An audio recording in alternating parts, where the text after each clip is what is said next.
For everyone with an interest in NASH, or more broadly, fatty liver disease, Surf's Up, Season 4, Episode 7 of Surfing the NASH Tsunami. Our look at the new AASLD practice guidance on NAFLD and the implications for frontline treaters of patients with type 2 diabetes and or obesity starts now.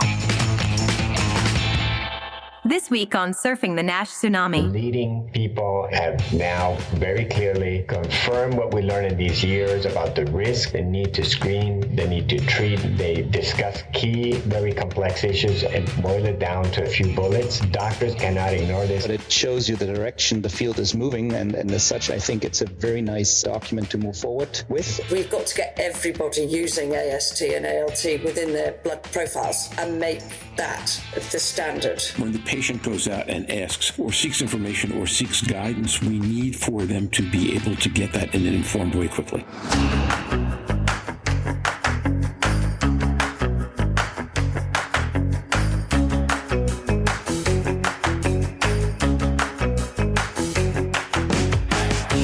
Every week, a global community of fatty liver disease stakeholders comes together to explore the most important challenges in diagnosing, treating, and developing medications for patients with fatty liver diseases. Join hepatology researcher and key opinion leader Professor Jörn Schattenberg, liver wellness advocate Louise Campbell, pricing and forecasting guru Roger Green, and their guest, endocrinology and fatty liver researcher and key opinion leader Dr. Ken Cusi, as they discuss the new AASLD guidelines and their implications for frontline providers and other stakeholders, this week on Surfing the NASH Tsunami.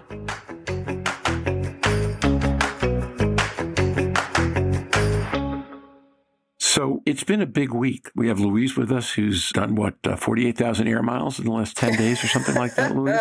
Absolutely. Still taking baby aspirin, but has a sense of humor about all this because things are getting better. We have Jörn, who's taking his daughter to a football match over the weekend. He was surprised that I knew that Mainz was sitting 12th in the Bundesliga, but I did. I didn't even know that, Roger, but I'll sure catch up before I go to hit the stadium. One of your people scored a hat trick, not this week, but last week. I'm trying to remember the gentleman's name, but that was like one of the stories of the week. And then we have Ken Cusi joining us. Hey, Ken, how are you today? How are you? Looking forward to this conversation and what the guidelines mean for all of us. So Ken and I are going to be spending a lot of time together, and we'll talk a little bit about that later in the episode as well. But just for starts, we put this together kind of on short notice. If you remember, the original plan was Louise was still going to be in Australia, and we were going to do episode 2 of our Introduction to NASH in Australia series, but Louise left Australia because she had to come home for family reasons, all of which are going much better now, thanks. Fortunately, for the provenance of AASLD, they chose Friday as the day to put out a copy of their new guidance on NAFLD 2023. And fortunately, Ken, who was one of the co-authors, was able to join us. With all that, why don't we just get started? Icebreaker, one good thing in the last week. I'll go first. I actually happen to like mine. If you are a follower of Premier League football, and particularly Tottenham Hotspur, then you know that yesterday was really a momentous day. Harry Kane became the all-time Tottenham leading goal scorer at 267. He became the third person ever to score 200 goals in a career in the Premier League after Alan Shearer and Wayne Rooney, and did it in far fewer games than they did it. And on a match that we had won, and we won 1-0. If you get a chance, watch the video of Kane right after he scores the goal and then talking to the stadium at the end of the game. For a guy who's very, very reserved and proper in public, he was remarkably emotional. And it was really touching. And that good feeling has stayed with me ever since he scored his goal 27 hours ago. So that's my good news. Thanks, Roger. I missed that. I'll have to look it up. And I think my first week into February made me realize that 1/12 of the year is already gone again. That went very fast. Personal highlights. I had a dentist appointment and he didn't have to do anything. I guess that was a highlight. Besides that, usual clinical stuff and moving on. Well, my turn now. I just went to the dentist this morning and I couldn't talk until just about an hour ago. So I won't talk that much. And they did have to do some things there. But more fun was a weekend. I went to Blue Springs State Park in northern Florida and saw they had 400 manatees. These are some very gentle river-based big animals that can weigh up to a ton, and they're wonderful to watch as they breed in Florida. If pollution and, man don't eliminate them, but they were beautiful and remind us of the beauty of God and everything. Fantastic. Louise? I was going to ask ask Ken as he stopped celebrating from Argentina winning in the World Cup, because that was the last time we spoke to you, just before the final. Every night I put a candle to Messi. Well, that could be my highlight of the week. Well deserved too. Absolutely. But I'm going to go for the fact that NICE have gone into resolution period for the next couple of weeks for the FibroScan assessing liver fibrosis and cirrhosis in primary and community care. And that's due for publication as a guidance on the 31st of March. So obviously, having acted as an expert in the background and sat through this process, if we get early diagnostics out into community, I will be more than happy with the role that nurses and everybody have played to lead in that. So absolutely fantastic. And that's my highlight of the week so far. First of all, listeners are about to learn more about what Louise does when she's not on the podcast than you'd ever imagined. Next week, we'll be talking about digital health devices and apps. And one of the apps we'll be talking about is My Life 365, which is an app that Louise and her husband created in Taoism. And then we'll be back at some point in early April talking about what that decision means. We did 2 episodes on this last year, one when it really looked bleak, one when it was starting to look more promising. I figure when the sun comes out, we should do a third one. And then you gents just gave me something else to be happy, which is that I finished last week a process, the first time I had a real scaling of my teeth in 40 years, a lot of time at the dentist. And I decided, because my wife dared me, that I would do the whole thing without getting any shots. So pardon, we're going to go to PG-13 to R-rated language here, but my dental technician has told me that I can wear a badge saying that I'm a legitimate badass for going through this without any shots at all. And for not having to give childbirth, I guess it's about as well as a man does on that kind of thing. With that, why don't we just move on to the episode? This is a guidance, not a guideline. And in fact, the document takes some care at the beginning to explain the difference between the two. But Ken, since you were a key player throughout the process and one of the listed authors on the paper, I would love for you to take a couple of minutes and talk about A, how it came to be, and B, what the difference is between a guideline and a guidance, and then why now? Well, the last version of the guidelines where I was a co-author was in 2018. So this was work done in 2017. And Jörn and Louise would agree that in 5 years, a lot has happened. Mostly good things, some letdowns by drugs that we had high expectations, but others are in the pipeline and coming. But I think it was a lot that, for example, being in that committee at the time, we couldn't reach an agreement on whether to screen all people with type 2 diabetes. I think study after study have convinced us that that's probably the low-hanging fruit, people with obesity and diabetes that are at the highest risk. In every study, there's been a maturing of the field and the importance, at least in this subgroup. And then we also include people with obesity and metabolic syndrome, but again, probably with a lower rate. Perhaps the greatest achievement has been to put a group of very respected leaders from the hepatology field. There was also an endocrinologist, Dr. Barb, who's an associate professor here at the University of Florida, and also gave a little bit of the endocrine insight. And I think that, if anything, the greatest success has been its consistency with the prior work that we've been talking about in this podcast, with the ACE guidelines, with the effort that Jörn has participated also in the American Gastroenterological Association. So it's one of those rare situations where kind of the field feels comfortable that we have not the greatest test, but a first test too, and there's a more of a consensus to go out and go after those at the highest risk. So in the background, there's mention to the pathogenesis. There's a nice figure that I recommend the listeners to go. Figure 1 about the pathogenesis of the disease includes, the known suspects of overnutrition, inflammation, insulin resistance, and what these pathways mean. But I think more meaningful for the primary care doctor is where they summarize the pathway that goes through FIB4, again with the known cutoff of 1.3. And then the second test, again, relies on elastography and in its absence, ELF, and then goes down to the pathway very nicely for what hepatologists and gastroenterologists should do, as they are going to be getting, hopefully, large and appropriately referred patients with presumable advanced fibrosis. So I'll stop there because I know there's a lot to talk about, but that would be my introduction, I would say. Yeah, I think this was a great introduction, Ken. And it was about time. This guidance was eagerly awaited for. It took some time. The first time I heard the presentation given by Maru Ranilla, who's the first author on this, was at AASLD. So I already got a taste on some of the details that are in there. And I feel the authors felt comfortable moving forward, providing some information, some emerging data that might have made it into a full guideline, because not all the evidence is quite as strong to support it, but there's some details here that I think will help us. I'm talking to specific, numbers and change of ALT, for example. That number is probably not going to uphold to the exact number, but it shows you the direction the field is moving. And as such, I think it's a very nice document to move forward with. And in case any listener wants to shortcut our conversation, which of course they shouldn't, I felt table 7 was pretty comprehensive because it has all the key findings, again, still stretched over 3 pages. But if you want to give it a quick overview of the current guidance, I think that table really summarizes most of the key recommendations. And again, congratulations to the authors and you as a reviewer here. I think it's a useful and interesting document we'll be able to work with for some time. Well, there were several reviewers, okay? So I'm just a little piece of a big picture of people. I think that it streamlines things, puts a lot of big concepts into context. You mentioned, the ALT that we consider would be abnormal is when that's above 30, not 40. I mean, concepts that many people can have NASH with normal liver enzymes, and then the CAP cutoff, which they prefer to use the MRPDFF cutoff of 288 rather than the histological one, which is a little bit lower. They mention that cardiovascular disease is a great concern. Non-liver malignancies are a problem. They talk about alcohol too, and we can discuss that a little bit later. So there's a lot of little pearls, statin use, in people who have NAFLD. Yeah, I was kind of doing the mental checklist as I was reading it, and ALT and statins were two of the things that I was curious to see how they were handled. It strikes me, and I like your use of the word pearls, Ken. In the middle of table 7, which Jörn just commended, are 4 bullet points that they call pearls for the assessment of NAFLD, and the first 2 are about ALT, the third is about ultrasound being unreliable, and the fourth is about CAP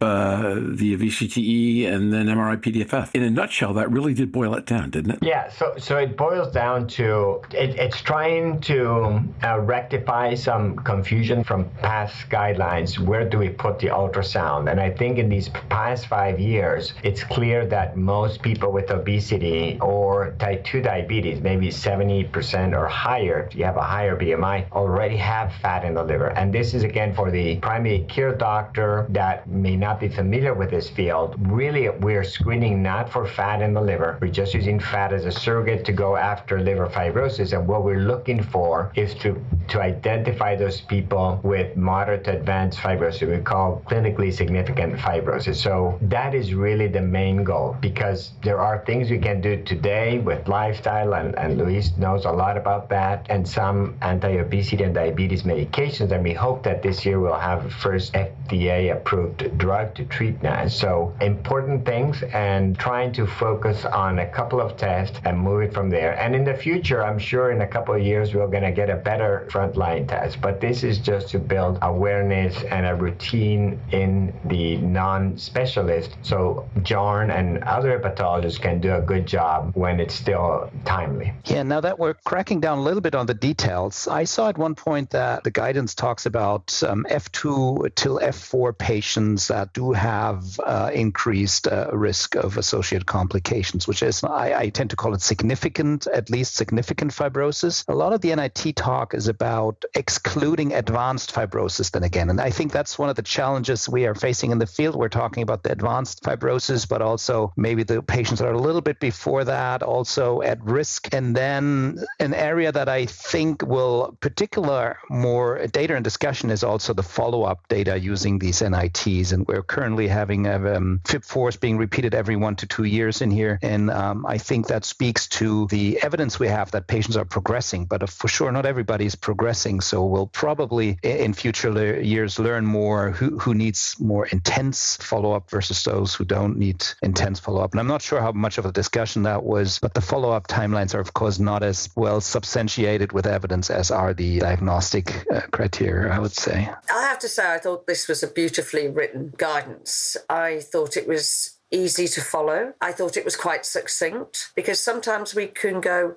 over medicalize some of these guidance and they're very difficult to read. And in fact, when I was reading it, I had Maru reading it in my head. So it was her voice I heard it in, which was entertaining. It does make it a lot easier. I think we've discussed a lot on here about perfection is the evil side of it and it prevents good. And I think what this has done is draw all of the common themes in to allow it to be practical, from vitamin E to pioglitazone to what we've got now that we know can help people. So I thought they did a brilliant job of doing that. Also, from my perspective, there are lots of areas where I can look at quality areas to improve, just local areas of care, look in the pathways. So that made it nice. The UK's nice guidance on NAFLD was 2015. So after 8 years, we really have come a long way. And I should suspect, following access to FibroScan in the community, it is about time that we updated our guidance, because they are now so way out. And this will be a very, very good framework for that. Interesting. I'll tell you one of the thoughts I had from the paper, and Louise, listening to what you just said about NICE kind of re-stimulated this. At the risk of dating myself, when the U.S. tackled cholesterol like it mattered 35 years ago, one of the first things they did was went to the reference labs and asked them to change what they consider the normal value of cholesterol from 2 standard deviations above the mean down to a fixed number. Here, around ALT, you've got this interesting duality, which is you should probably have a lower high standard, 30 instead of 40, but you also might not want to put all that much emphasis on ALT if lots of people with normal liver function also have NAFLD. And I'm wondering if you folks have given any thought to how do we balance those two issues to bring ALT into proper perspective. The ALT cutoff was something that struck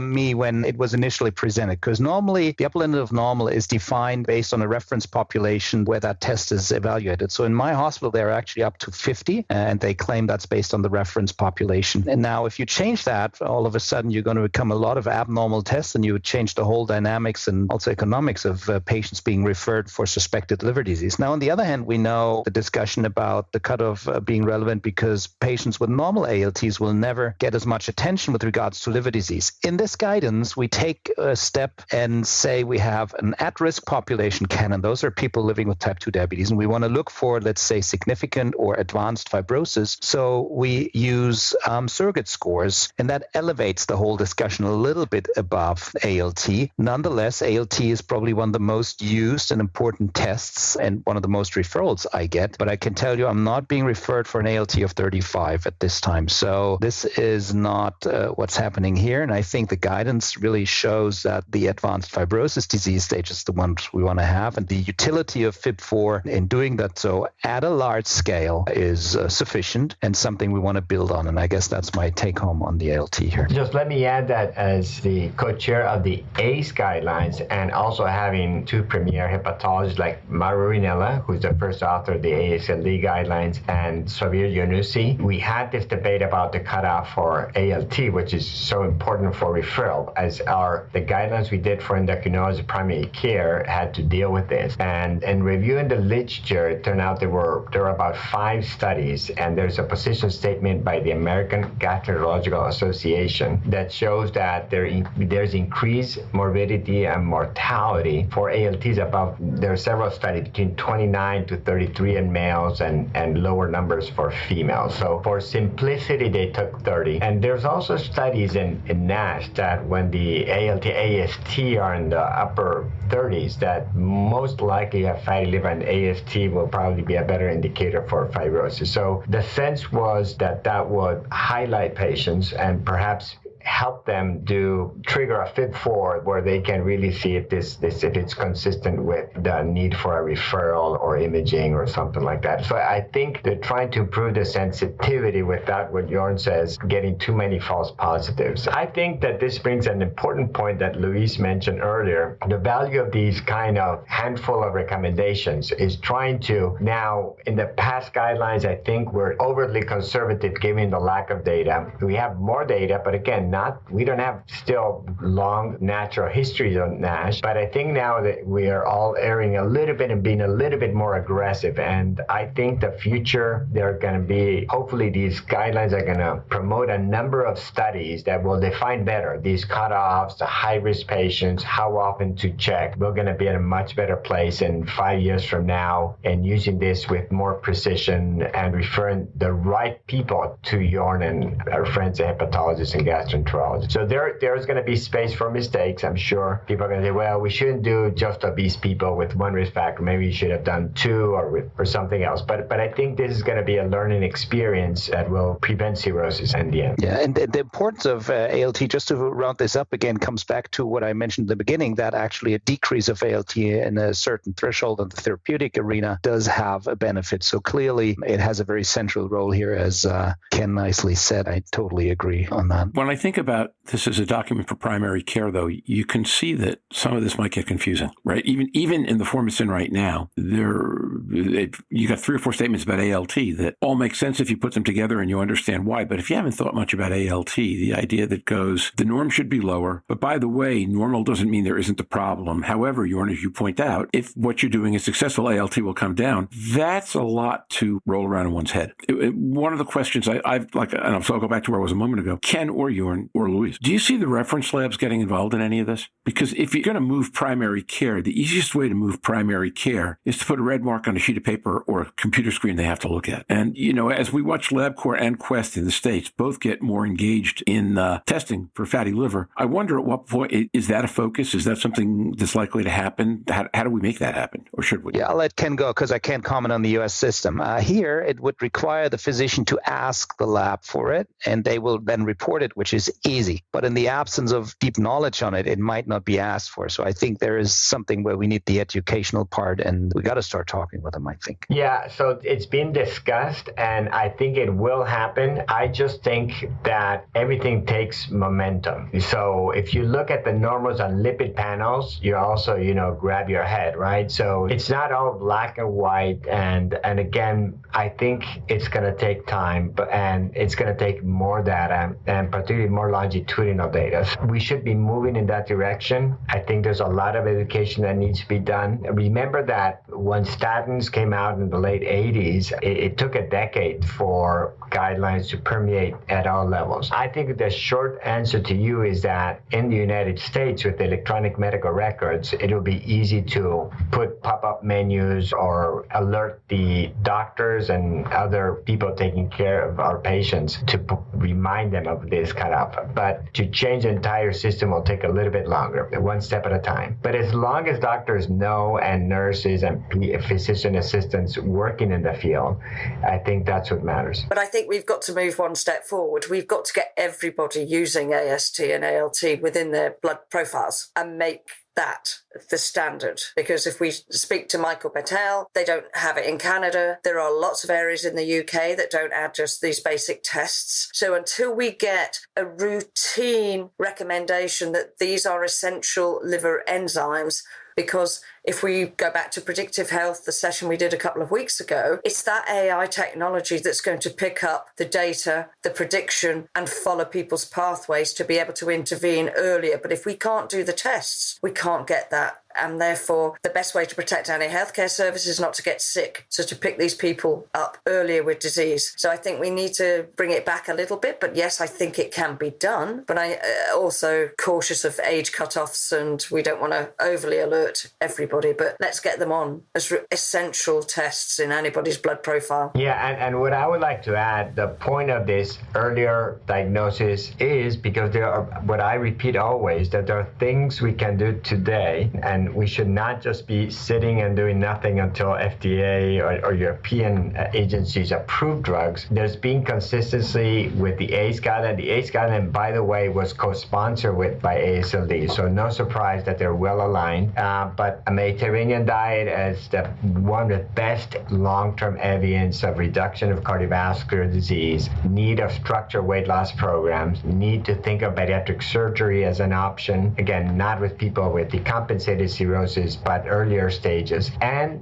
off-label use of the drugs that primary care and endocrinologists use in the clinic. I hope hepatologists will begin warming up to them as well, but everything takes a little bit of time. For the listeners, there are things you have to be doing now, or at least tell your patients that there are anti-obesity medication, diabetes medications like pioglitazone and GLP-1 receptor agonists that can really change the natural history of your disease, I believe. So, Ken, what do you think this will mean for patients, having this guidance out there? Will it make a difference? How will it make a difference? Number one is you hear from all these pharmaceutical companies doing direct advertising. What I would love patients is to learn that there are options today and ask their doctors, what are my dietary options? When should I be doing bariatric surgery? What about treating my diabetes with medications that can provide health to my liver? What about pharmacological management of my obesity with GLP-1 or now soon a dual agonist? We can't wait any longer. We need to do this now. And if any patients here, I would be very happy to ask their doctors. That in the United States, pioglitazone costs $5 a month. GLP-1 costs, $1,000 a month. But if you have insurance, they would be covered. Your doctors are also beginning to understand obesity as a disease, not like a lack of will kind of pattern. It's a chronic disease and treatable. Again, for those who have not followed this literature, if you lose significant amount of weight, 5 to 10% of your total body weight, that has a huge impact on reversing or halting steatohepatitis and probably fibrosis. And pioglitazone, and there are 6 studies now that have been fairly consistent in its ability to prevent steatohepatitis. So the time is now, and I think these drugs will be combined with the drugs that are coming out and that we're going to talk in future programs, right, Roger? Yeah. So Ken, I'm waiting for you to show up at a major medical meeting and putting stickers on people's lapels saying "Learn to love pioglitazone." Oh, I made them already. I have a box of stickers. I can see it in your future. Okay. Maybe you do. For me, we miss something slightly. Not all patients interact with physicians. What I don't see here is how we get this to the nurses and where we get that comorbidity management, because more people will interact with their nurses more frequently with their doctors. So when we talk about these guidances and guidelines, we really need to be looking at getting them to the front line of where patients actually feel comfortable talking. I've obviously had the experience in hospital recently where the member of my family, every time the doctor fronts up, says, "I'm fine." My definition of that was, all right, tell the doctor how fine you are on a score of 1 to 10. Oh, that fine's probably only 7. That reframed the entire question that the doctor asked. But I know to say, you're not fine, define it, because otherwise we're not there. And my concern is we're not targeting some of these guidances to the awareness in the people who really need to know them and can upskill doctors and professional colleagues, but also dietitians, psychologists, and really work their magic. So I'd like to see a little bit of more structure between the drug companies and these guidances getting to other areas, not just physicians and GPs. I have some breaking news for them. Roger, you want to people get the latest and greatest. Well, the ADA is very active now. Well, the ADA in 2019 just added NASH as a problem of diabetes. And this year they expanded in January. You should go all to the standards of care. Their comorbidities, they expanded the fatty liver NAFLD section. And we are now going to create a consensus statement. I'm chairing that committee. And we are going to invite dietitians, diabetes educators, all pharmacy representatives, primary care, hepatologists. So we're going to create a large consensus around all the stakeholders, so they are educated among this, and dietitians and nutritionists are going to be playing a big part in this. Also, obesity management leaders. So we expect that maybe by summer, the ADA will come up with a very detailed approach to NASH. Not quite in time for the ADA meeting, huh? but almost. I'm pushing the people. We are all very excited, and we have a very good group of people. The ADA is aware of the problem as never before, and I went with a bunch of stickers to the ADA meeting, and it's working. So we are going to have a very strong guidance and support for the efforts that our European peers are doing, and all over the world, and AASLD and so forth. So I think momentum is gathering, but again, these things take patience. So, Jörn, you started to say it was very exciting. Keep going. No, it is very exciting. And again, I think, it's aligned with this guidance, and then the activities that Ken has just been detailing, that it will bring the disease awareness up. It will empower the patients to, identify with their disease and actually vocalize to their physician, as Louise said, vocalize and say, I think I have advanced fibrosis. What is my risk of advanced fibrosis? And that will help patients. They'll know on what to focus and which questions to ask their physicians, in particular if it's detailed in easier languages. And I think this is also something that's crucial. Now, this guidance is very technically more from AASLD, more towards physicians and peers, but there will be parts, and I think the activities Ken just mentioned on, the outreach and the information, there'll be a lot of opportunities to also provide more plain language and explanations of what we're looking at here. So I've got our friend Stephen Harrison in the back of my head right now. And the Harrisonism I've got at the moment is meet him, greet him, and treat him. And since that was the phrase Stephen used to describe the duration and depth of a primary care visit, I'm kind of wondering how this is going to translate into that, right? We're asking people to absorb new information, add tests. Well, what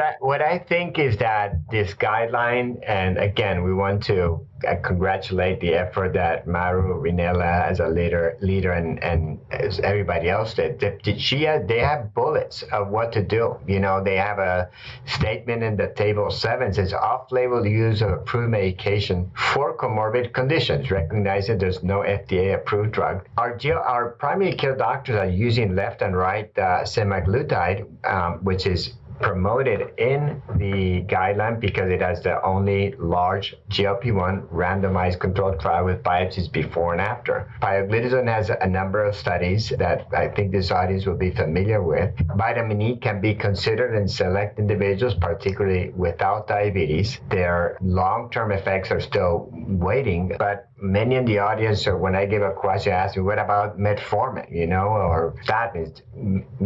Metformin, great diabetes medication, but doesn't have a major impact on steatohepatitis. Statins should be used almost always, unless they can't tolerate them for some reason. But statins should be used, again, in people with more advanced or decompensated cirrhosis. The benefit has been less, there's less experience, but they can be used in people with compensated cirrhosis. These are all things that can be done now. The primary care doctors are doing it, but I think when patients and their doctors know that there is a liver problem, the liver has a big emotional component. So I would encourage all the listeners to go out with this message and make a difference in the people that they're seeing every day in and out. Excellent point. So let me just ask Jörn and Louise a question. It's an AASLD guidance. What impact will that have, do you feel, outside the U.S., if any, directly and also indirectly? Will it have guidance and will have impact on its own, or will it motivate people to act? Yeah, it will have impact. There is an EASL guideline commission set forward now, and we'll hear something towards the end of this year. It's probably going to take next year, then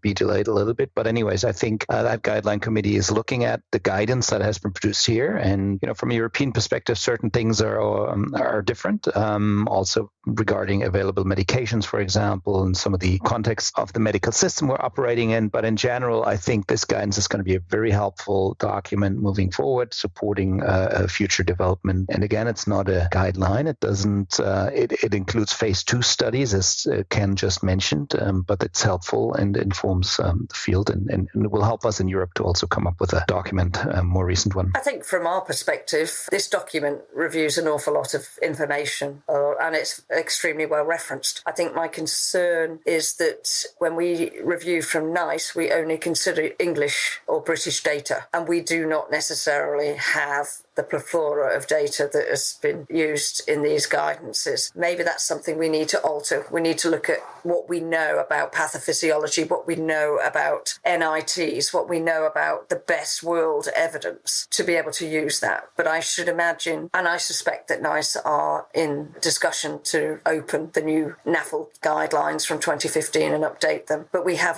with the American Association of Heart, the American Diabetes Association guidelines, we've got a lot of guidance around the world and Europe that has now come into the fore with masses of evidence. So we could eventually see NICE with the best guidance ever by bringing it all together. But if it purely sticks to only UK data, then I think that might limit us, but it will be a step forward 8 years from the last one. Is there a path for NICE to do that, do you think, Louise, or is that something that people will have to put pressure on? I don't know. And how do you pressure NICE? Well, I don't know, but I do think my general sense is they're modernising and becoming less insular on the data. If we look at the recent FibroScan that's about to come out, that we all asked on the podcast to take a leap of faith because there is no cost-effective evidence. We think we know a pathway, but everybody has done it differently. Everybody has cost it differently. I think if I bring it into this document now, it's the first document to talk about CAP. And yet, if you look at everybody's posters, they only ever talk about kilopascals. I've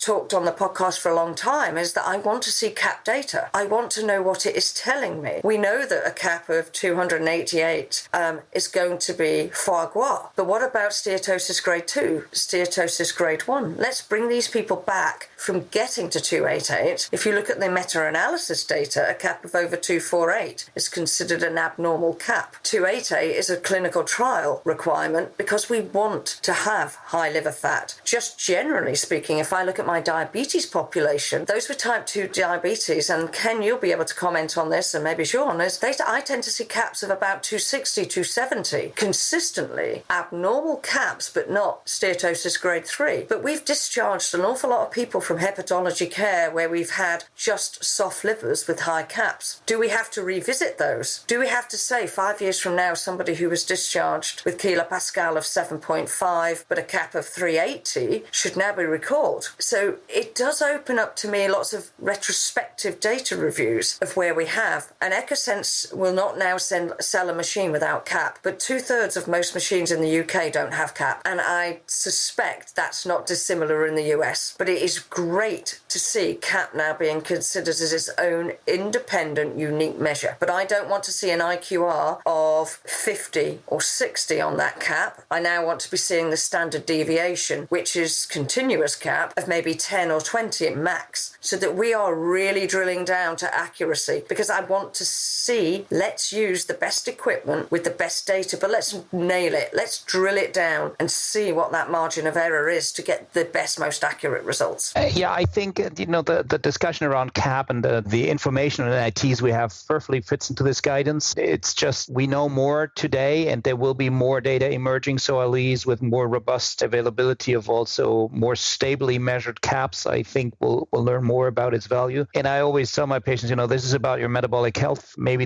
the stiffness is the one that we know is more tightly linked to outcome. But again, you have a metabolically unwell liver, and that's what the CAP tells us. So that's crucial. And I think, again, this guidance fits in very nicely here to detail even some of the more experimental NITs that are mentioned in there, and it'll help us to convey that message. Yeah. So Jörn, you made a great and additional points to those of Louise that, again, what does this guideline add to what we knew? Well, it just highlights that the role of cardiovascular disease and fat in the liver is, remember, the liver is a mirror of your metabolic health. So if you have fat in your liver, no matter if you're lean or obese, you probably have insulin resistance and a higher risk of cardiovascular disease. It also doubles your risk of developing diabetes. So what I learned from these guidelines is that the leading people in the US for liver disease have now very clearly confirmed what we learned in these years about the risk, the need to screen, the need to treat. They discuss key, very complex issues and boil it down to a few bullets. Doctors cannot ignore this anymore. This agrees perfectly with the prior guidances we've discussed here from ACE and AGA.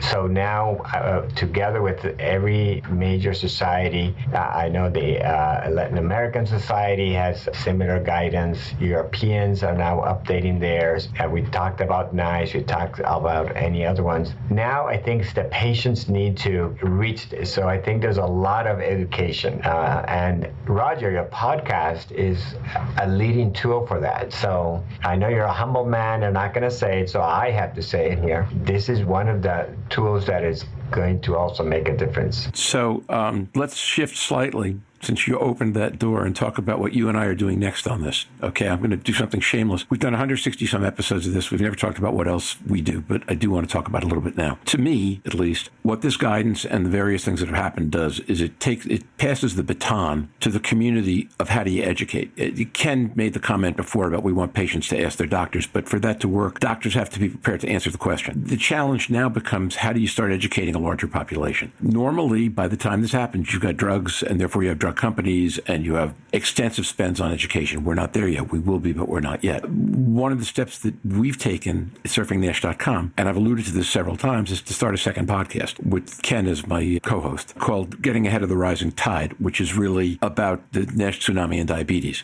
We will be running episodes once a month. Our first episode with Mazen Noureddin as our guest comes out next week. But the goal of that program is going to be specifically to create a podcast to speak to frontline providers. I think Louise makes the interesting and important distinction that we're not only talking about doctors here, we're talking about nurses in the U.S., from physician's assistants and nurse practitioners, but the people who are likely to field the question from the patient that goes, hey, I read this, what should I do? Should I be concerned? Our effort's going to be to get those people information and education. And I'm really excited about it, Ken, and I'm thrilled that you're joining me to do it. My shameless plug is that we are looking for support from drug and diagnostic companies, which can take a variety of different forms to help us deliver this message out to the frontline provider community. So if you are interested, if your company is in any way, shape, or form looking to benefit or looking to simply make sure that patients are better educated, and that when patients go and ask doctors questions, the doctors have answers, talk to us. We will work with you on ways to make that real in the context of what we're doing in this podcast. It will be similar to what we're doing right now, except we're publishing one episode a month, and there'll be more details that we'll be putting out through surfingnash.com and to other folks in different settings. But come talk to us. We're pretty excited about this.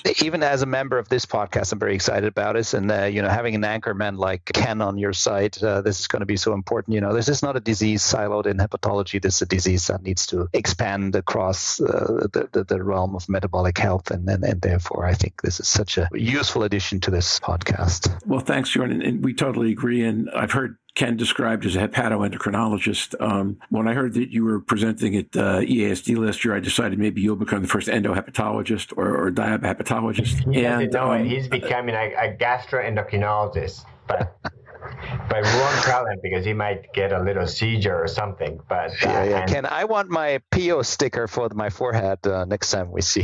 Well, I have two. I have a GLP-1 one and bio and maybe some vitamin E2. Just throw it all in. It's good. Although, that sticker wouldn't look good on days you're doing your Matt Damon thing. But other than that, I think it's really promising. I just wanted to add one thing about this guidance, which I thought was beautiful. It was the other conditions done so succinctly, like polycystic ovary, menopause, testosterone alteration, thyroid. Short snippets that if you were a primary care physician reading through, you go, I've never naturally thought about that, but it was so nicely done. And my Stevenism when I was reading it was keep it simple, stupid. It was succinct. It was nice. It flowed well. It's one of the best written guidance documents I think I've ever read. Hats off to all of the authors and the advisors to be able to do that and do it so nicely. So absolutely beautiful. Just to add to that, it even has some nerdy hepatologist details on hepatology, on histology in it. So, it discusses ballooning and the value of biopsy, like all the nitty gritty details hepatologists tend to talk about all day. So you can get some of that if you'd like from it, but you can skip that section too and just break it down to NITs if you want. So I have to confess, as I was reading this document, one of the visual images I had is I decided to buy myself a new travel suitcase last year. And I started looking at all these hard-sided suitcases with all these packing systems inside them. And one of them, what they did to advertise it was they showed somebody sitting on the suitcase and getting it closed, and then it being in perfectly good shape. But there was so much stuff packed in there that you literally had to sit on it to close it. This struck me as that done really elegantly. And Jörn, that's exactly what you just touched on. It goes all the way from biopsy and histology over to,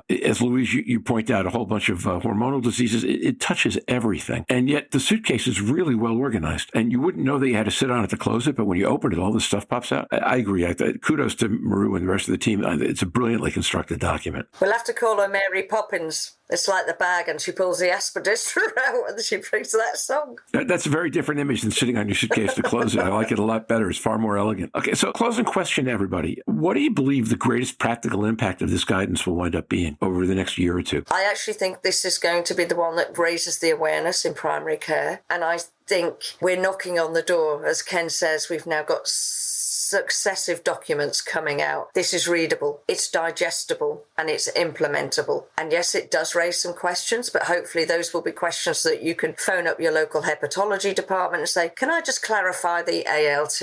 I've got a couple of questions. I've got a couple of patients. That's always a good conversation for me. On my wish list, and I'm going to go before Ken because he was so intimately involved in, or more so than I was, let him the last word. But on my wish list, I think I'd like to focus on figure 4, which talks about the multidisciplinary care models of these patients. And I said that the disease does not occur in isolation. We need to talk to each other. In that figure act, the NAFLD patient sits in the middle of the different disciplines that will be able to provide expert care, and the hepatologists hopefully will support with novel therapeutics and, of course, with advanced NITs and in identifying the ones we need to see, and the rest of those that do not have severe liver disease, we can give advice and focus on the management of the other comorbidities to provide holistic maybe or more complete care. And I think I see this as a start here. And along others, with Kenneth, we've been discussing intensively about multidisciplinary care models. So I'm confident this will be taken forward I'd be hoping for this anyways. Well, I have several wish lists. So my wish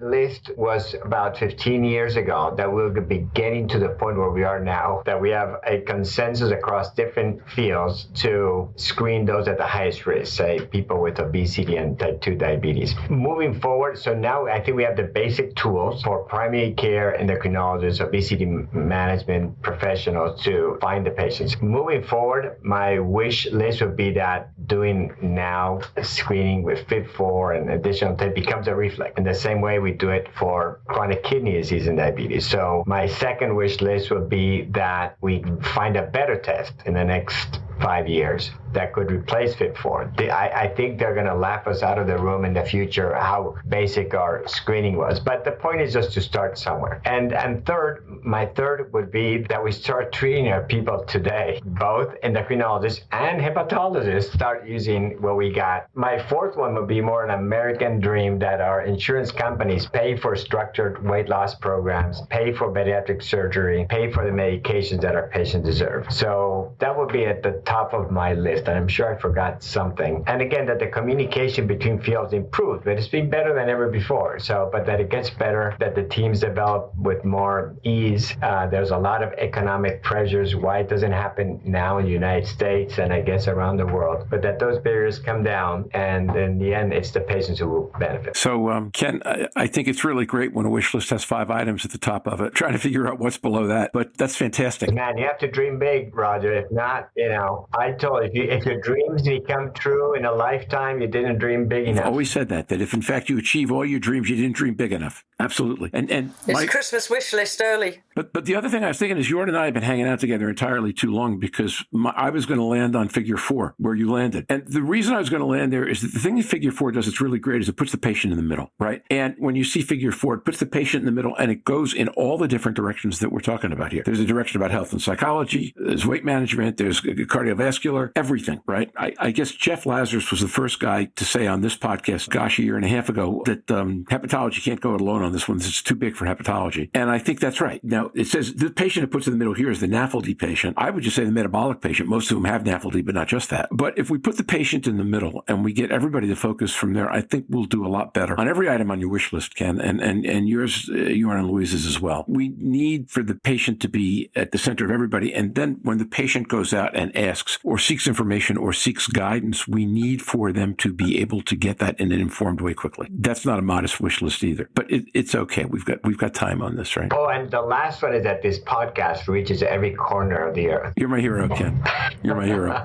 So With that, let me say, we will be back next week. We will be talking about digital health apps, and we will range from people who have apps in development for FDA approval to some consumer work that Louise is doing in the UK to Joe Rubenstein from Cronwell, who will take a really interesting, somewhat contrarian position on exactly what the value of digital health apps is. It will be a fascinating conversation, and there will be an extra episode at the end talking about Life 365, Louise's app. It's actually mylife365.me because it's all about you. Saving the punchline for you. And Ken and I will be up next week with the first episode this year of The Rising Tide in Diabetes, titled The Year of NASH, which is with Mazen Noureddin talking about some of the amazing things that have happened in the last year and that we expect to see in this year. It's an exciting time to be working in this space. I'll be back with a business report in a couple of minutes. And thank you, Ken, for joining us today. Louise, Jörn, great weeks for everybody. Jörn, hope mine swins. Louise, hope the ailing in your family continue to improve. And let's all say goodbye. Thank you, Roger. Goodbye. Thank you all. Bye, Jörn.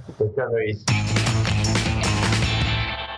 And now for the Season 4, Episode 7 Business Report. Slava Ukraini, Chorem Slava. Glory to Ukraine, glory to heroes. Because we live in a galaxy full of Star Wars fans, I want to share an interesting piece of news for you, the Star Wars fans who want to help the Ukrainian cause. Luke Skywalker is taking action to support the Ukrainians. Well, not Luke, but the actor synonymous with the role, Mark Hamill, is signing a limited number of Luke Skywalker posters to be sold with all proceeds going to Vladimir Zelensky's initiative, United 24. You could donate directly to the Ukraine, or I believe follow this poster thing at u24.gov.ua. Slava Ukraini. This has been a heart-wrenching week in too many parts of the world. Although natural disasters and military invasions cause problems differently, today we're all seeing heartbreaking scenes of destruction in Turkey and northern Syria from the two earthquakes that struck in the last day. Two of our favorite podcast guests, Mazen Noureddin and Naim Al-Khouri, hail from Syria. In fact, Mazen hails from Aleppo, the hard-hit city in the northern part of the country. I do not have any information on charities to share right now, but if you do, please let me know so I can share that information on our website or next week's podcast with listeners who wish to donate. And again, our hearts go out to Mazen, Naim, their families who still live in Syria, and all those affected in both countries. The news from surfingnash.com is way more positive. On a far less important but upbeat note, the download trend I mentioned last week is carried with gusto into the first week in February, which has become the strongest download week in the history of this podcast, with close to 3,800 downloads in just the last 6 days and 4,200 over the last week. To put that in context, we've had more downloads in 5.5 days than we had in any month during the first year and a quarter of this podcast. We've averaged 600 downloads per day over the past week, which is crazy. I'm certain we'll slow down again at some point, but this extreme interest makes us happy, particularly when, as I mentioned during our episode today, we are launching the second season of Rising Tide next week. From the Vault, thoughts about why we need a global health agenda to combat fatty liver disease. This week's Vault comes from December of 2021, Season 2, Episode 59.3. Back then, Stephen Harrison was our co-pilot and Jörn merely a frequent guest. This episode featured Jörn and Jeff Lazarus discussing their groundbreaking paper, Advancing the Global Health Agenda for NAFLD. This particular conversation focuses on what would come next after the publication of the paper and what kinds of backing and publicity it would need. With these numbers, all we need are reviews. This is your weekly reminder to start sending reviews of this podcast through your podcast distributors. I'm blushing as I say this, really, but in a private message last week, someone described Nash Tsunami to me as, and I quote, the best podcast in healthcare, end of quote. If you believe this is a really good podcast, or even if you don't, please send reviews. Enough said about that. And with that, I'm off for another week. Thanks to Jake, Magic Mike, Eric, Louise for helping get this episode out the door. I look forward to discussing digital health apps next Monday. Until then, enjoy the weekend conversations. Do what you can to help those whose lives have been totally upended by war and natural tragedy. And in a classic piece of Philadelphia homeboyism, go Eagles in the U.S. Football Super Bowl on Sunday. If they win, we might have to sing the Eagles fight song or chant next week on the podcast. Through all that, stay safe, surf on. We'll see you next week on the podcast. Bye-bye now.